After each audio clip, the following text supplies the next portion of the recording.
Speaking of crazy, there was a big crazy debut on Friday night. We saw the debut for WWE's Rey Fenix. Of course, Rey Fenix is someone, if you've watched Lucha Underground or TNA or certainly AEW or AAA, I mean, he's been everywhere. And now it's official. He is a WWE superstar. Of course, earlier this year, back in January, we saw the debut of Penta. He debuted one of the first, I guess it was actually the second Netflix Raw. What'd you think of Phoenix's debut? Have you had a chance to see that? And do you assume that they're going to try to keep them separate? One fella on Raw and the other on SmackDown. Does that make sense to you? Oh, we love the armchair quarterback and QB and book and all that. I would venture to say, because they've mentioned Lucha Brothers and the past history and everything that goes with it, but it's a lot easier to establish, I think, back to what I just said, in that you really have two IP. It's not yet the Lucha Brothers are an IP. You really have three. You have Lucha Brothers as an IP, or a money-making machine, or an action, whatever it is. I'll just say IP. But then you also have Pentagon and you have Phoenix. So you're really dealing with kind of two guys, three IP. And so I think it makes business sense to launch him that way. But my man Codes, Conrad, you know how he is in that when he picks his favorites. I'll never forget when I wrestled Phoenix on Dynamite. I think it was Dynamite. Cody was all he really cared about. Hey, Dad, that kick hurt. He kicked the hell out of you.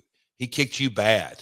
But so, yes, watch the debut, my man, with Cody. And look, it goes without saying, he's on a different stage. And you said he's been on so many stages. When I wrestled him at Triple Mania, however many years ago that was, I am sounding like the legend who's just anyway. I was the mega champion, and we were switching it to him that night. And Conrad, we did laid this series out, and all of a sudden he's going to do this dive onto me. And you can probably go back and watch this, but I was almost back to the rail. He jumped from the ring over me and hit Miss Pena.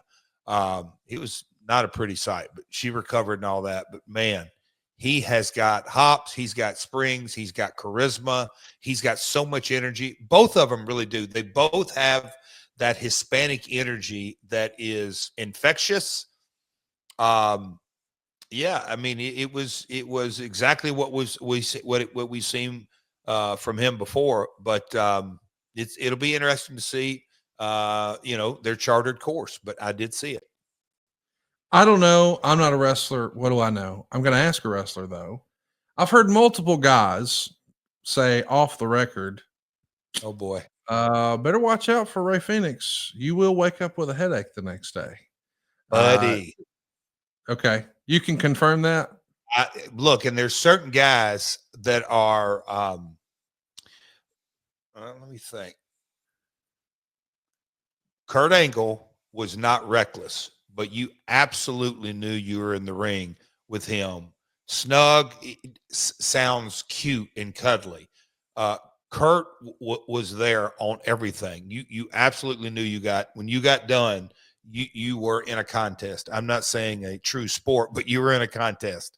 Other guys can be reckless. Other guys can be stiff. Ray flat out lays everything in to the point just past, hey dude, you're killing me. He's all about being aggressive. That's the PC word, I think. He's very aggressive, Conrad. Very aggressive. I just remember, listen, let's just be honest. We've all seen the chatter online. There's criticism that AEW takes high risks here and there, and they're risking injury here and there. And I heard multiple wrestlers say, hey man, if I was given the choice between doing that or wrestling Rey Fenix, give me the barbed wire bat. The idea being, I guess he's been dealing out concussions left and right, is the way it's spoken about to me. That was not your experience, though. No. With that, look. So yeah, maybe it's no. Now I'm going to say this in Ray's defense: if you know a guy is going to throw a wild ass roundhouse and might not have the best aim. And it's on you to protect yourself, right? Right. It is like, guys, we say, hey, this ain't ballet. This is blah, blah, blah, blah, blah. Okay. With that being said, don't feed your head out there and then start bitching. That ain't how the world, in my opinion. I certainly wasn't taught that way, observed that way. That makes no sense. It's like, oh boy, and now I'm giving the Jarrett. Like, who in their right mind in a sporting contest, if you know a shot from left field's coming, that you don't at least try to like take that into account? Again, this goes back to, and maybe it is a different era, a different mentality. You got to put groceries on the table every night. It's one of those things where you have seasons. So you better learn how to protect yourself. And I mean that in every sense of the way. I found myself at a TV show more than a decade ago, and I was fortunate enough to be able to hang around and overhear some things. And I heard a talent who was on the main roster and getting a push and getting moved up the ladder a little bit, kind of excited, sharing with some other legends in mixed company that they were going to have their first match with Rob Van Dam. And they were asking for advice. And Mark Henry said, without, I mean, it was immediate. Hey, I got my first match tonight with Rob Van Dam. Do you guys have any advice? And it was immediate. Put your hands. Get your motherfucking hands up. I knew exactly what he meant. And I feel like what you just said is, hey, if you know a guy might accidentally throw an errant kick here or there, it's on you to protect yourself. See, the point is, it's not accidentally. They know what they're doing. I truly don't think they're intentionally trying to hurt anyone, but they are trying to make it look good. Bingo. I'm saying they're not trying to hurt, but they don't mind protecting their integrity and giving you a potato. Yeah. And how do you feel about that? Because for better or worse, there are wrestlers out there, including a fairly famous one, who was critical of your, hey man, we're all working together, let's not get hurt style. And I know that's strong criticism, but no major surgeries, wrestling since 86. So it's clearly worked for you. But do you have a problem with guys who work that style, since you're sort of the antithesis of that?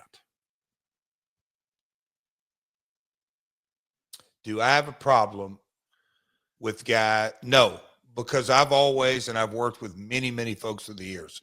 I don't put it on them. That's their style. I put it on me to protect myself. And Conrad, can we go kind of a two-shot here? Silva, can we go two-shot here? When push comes to shove, and I want you to hear me out, Conrad, when push comes to shove, you can always pull out this move.